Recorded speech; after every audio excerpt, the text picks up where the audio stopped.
ఇంకా తర్వాత అలవాటు అయిపోతుంది. హ్యాపీ. మన ఎమ్మెల్యే మన ఇంటికి 105 రోజుల ప్రజాబాట.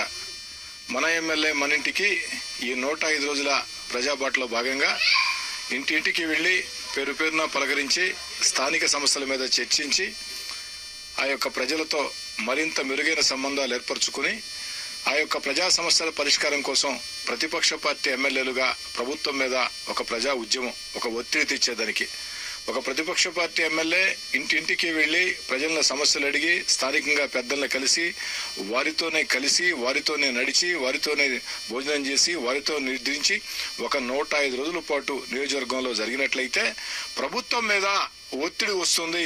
ఆ ప్రభుత్వం ద్వారా ఆ ఒత్తిడి ద్వారా కొన్ని సమస్యల పరిష్కారం కావచ్చు అన్నటువంటి ఒక ప్రయత్నమే ఈ యొక్క 105 రోజుల ప్రజాబాట. ఈరోజు 43వ రోజు నవలాకుల గార్డెన్స్ లో ఇంటింటికి వెళ్లి ప్రజలతో మాట్లాడటం జరిగింది. నేను తప్పు చేసిన శాసనసభ్యుడిగా కోటమిరెడ్డి రెడ్డి తప్పు చేశాడు అని మీరు భావించినా, గిరిధర్ రెడ్డి తప్పు చేశాడు భావించినా మొహమాటం లేకుండా చెప్పండి. ఎందుకంటే మీ కుటుంబంలో ఎవరైనా పొరపాటు చేస్తే మీరు చెప్తారా లేదా? ఎందుకు చెప్తారు? బాగా చేసుకుంటారు.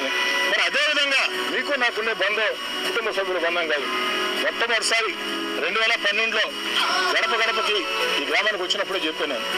నేను శాసనసభ్యుడిగా ఉంటే నేనేదో ఎమ్మెల్యేని, మీరేదో ఇది అని కాకుండా మీరందరూ కూడా మా అన్న, మా తమ్ముడు, మా బిడ్డ, మా కుటుంబ సభ్యుడు, శాసనసభ్యుడు అని చెప్పే విధంగా ముందుకు సాగుతానని చెప్పా. అదే మాట కట్టుబడి ఇప్పటికే ఉన్నా. నేను తప్పు చేసిన శాసనసభ్యుడిగా కోటమిరెడ్డి రెడ్డి తప్పు చేశాడు అని మీరు భావించినా, గిరిధర్ రెడ్డి తప్పు చేశాడు భావించినా మొహమాటం లేకుండా చెప్పండి. ఎందుకంటే మీ కుటుంబంలో ఎవరైనా పొరపాటు చేస్తే మీరు చెప్తారా లేదా?